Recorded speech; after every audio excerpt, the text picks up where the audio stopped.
ఆంధ్రప్రదేశ్లో నిర్మించే అమరావతితో పోటీ అని. మిత్రులారా, మీరందరూ అండగా నిలబడండి. హాలీవుడ్ని ఇక్కడికి తెచ్చే బాధ్యత నాది. న్యూయార్క్, టోక్యో, సింగపూర్, దుబాయ్లతో పోటీ పడే విధంగా మన సినీ పరిశ్రమ మిత్రులు విదేశాలలో షూటింగులు కాదు, అద్భుతమైన రామోజీ ఫిలిం సిటీలో హైదరాబాద్ నగరంలో ఇక్కడ షూటింగులు చేసుకునే విధంగా ఇంకా స్టూడియోలను, కార్మికులను ప్రోత్సహించే బాధ్యత తెలంగాణ రాష్ట్ర ప్రభుత్వం తీసుకుంటుంది.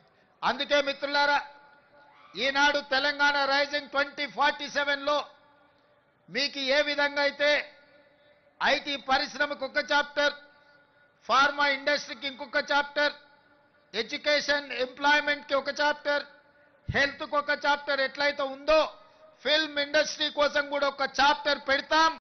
ఫిల్మ్ ఇండస్ట్రీని అభివృద్ధి చేసి ఈనాడు కొత్తగా మనం నిర్మించుకోబోయే శంషాబాద్ ఎయిర్పోర్ట్ కూతవేటు దూరంలో 30,000 ఎకరాలలో భారత్ ఫ్యూచర్ సిటీని నిర్మించుకోబోతున్నాం. మనం ఏ విధంగా అయితే హైదరాబాద్లో చిత్రపురి కాలనీ, ఫిలిం నగర్, కృష్ణానగర్ వెలిసినాయో ఖచ్చితంగా మీకందరికి భారత్ ఫ్యూచర్ సిటీలో మీ పాత్రను మీకు అవసరమైన అన్ని విధాలుగా ఆదుకొని అక్కడ మీరు ఉండే విధంగా చర్యలు చేపడతానని చెప్పి ఈ సందర్భంగా మీకు అందరికీ తెలియజేస్తున్నా. ఈరోజు హెల్త్ ఇన్సూరెన్స్, డెత్ ఇన్సూరెన్సే కాదు, మా కార్మికులు ఆరోగ్య భద్రత పూర్తి స్థాయిలో తీసుకోవాలని, అనుకోకుండా ప్రమాదవశాత్తు ఎవరైనా మరణిస్తే ఆ కుటుంబాలను ఆదుకోవాలని. ఇదే కాదు, నేను ఈ వేదిక మీద నుంచి మా అధికారులకు సూచన ఆదేశాలు ఇస్తున్నా. ఈ కృష్ణానగర్ ప్రాంతంలో 3-4 ఎకరాల ప్రభుత్వ స్థలాన్ని చూడండి. తక్షణమే నర్సరీ నుంచి 12th క్లాస్ వరకు సినీ కార్మికుల యొక్క పిల్లలు చదువుకోవడానికి కార్పొరేట్ స్థాయిలో మీకు పాఠశాల నిర్మించి మీ పిల్లలకు ఉచితంగా చదువు చెప్పించే బాధ్యత నేను తీసుకుంటా.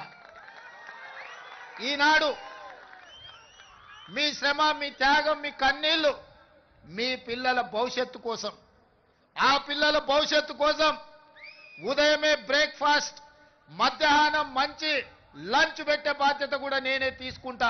ఉదయం మీరు పని మీద వెళ్తే కనీసం మీ పిల్లలు నాష్టైనా చేసిండ్రా, కనీసం ఏమైనా ఒక గ్లాసు పాలు తాగినరా లేదా చూసుకునే పరిస్థితులు మీకు లేవు. అందుకే నాణ్యమైన బ్రేక్ఫాస్ట్ ఇవ్వడమే కాదు, ప్రతిరోజు వాళ్లకు పాలు ఇచ్చి, ప్రతిరోజు వాళ్ళకి బ్రేక్ఫాస్ట్ పెట్టి, ప్రతిరోజు మధ్యాహ్న భోజనం కూడా పిల్లలకు పెట్టి మంచి చదువులను అందించే బాధ్యత నేను తీసుకుంటా, రాష్ట్ర ప్రభుత్వం తీసుకుంటుంది. మీ పిల్లల చదువుల బాధ్యత నాది. అదేవిధంగా ఈనాడు రాజీవ్ ఆరోగ్యశ్రీ రాత్రి పగళ్ళు కష్టపడడం వల్ల, సమయానికి తిండి లేకపోవడం వల్ల, సమయానికి నిద్ర రాకపోవడం వల్ల నడి వయసులోనే ముసలితనంలో వచ్చే సమస్యలు, ఆరోగ్య సమస్యలు మీ కార్మికులకు వస్తున్నాయి.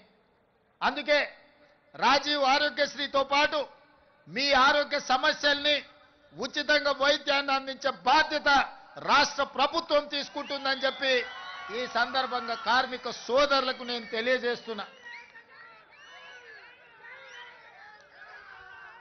అదేవిధంగా ఈనాడు నిర్మాతలతో మీకు ప్రతిస్తంభన వచ్చింది.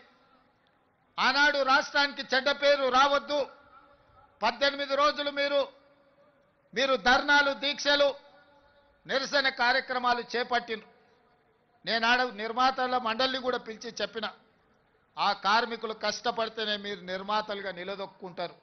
దర్శకులకు చెప్పిన, మీరు రాణించాలి అంటే వాళ్ళ టాలెంట్ కూడా పెరగాలి, వాళ్ళని మీరు కుటుంబ సభ్యులుగా చూసుకున్నప్పుడే మీరు రాణించగలుగుతారని దర్శక నిర్మాతలకు నేను చెప్పడం జరిగింది.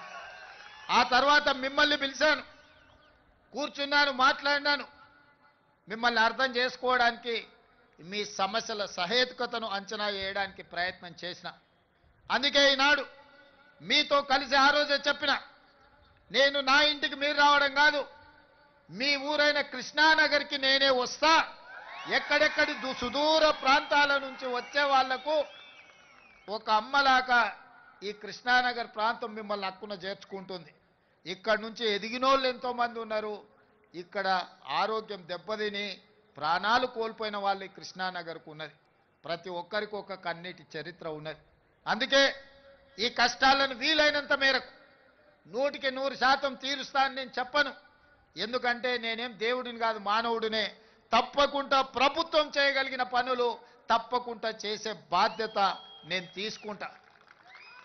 అదేవిధంగా వేదిక మీద ఉన్న మిత్రులకు, మీ సంఘ నాయకులకు సూచన చేస్తున్నా, కార్మికుల కోసం ఒక వెల్ఫేర్ ఫండ్, ఒక వెల్ఫేర్ కోసం ఒక వ్యవస్థను ఏర్పాటు చేసుకోండి. దానికి రాష్ట్ర ప్రభుత్వం నుంచి అప్ ఫ్రంట్ గా 10 కోట్ల రూపాయలు ఆ వెల్ఫేర్ ఫండ్ కింద నేను డిపాజిట్ చేస్తా. కష్టాలలో ఉండి కష్టాలలో మరణించే కార్మికులను ఆదుకోవడానికి ఆ నిధిని ఉపయోగించండి. ఇదే కాదు, ఈనాడు మీ శ్రమతో ఏర్పడే పెద్ద పెద్ద సినిమాలు, పెద్ద పెద్ద సినిమా నిర్మాతలు, హీరోలు వాళ్ళ సినిమాల టికెట్ల ధరలు పెంచడానికి నా దగ్గరకు వస్తుంటారు. నేను నిర్మాతలకు చెప్పిన, మరి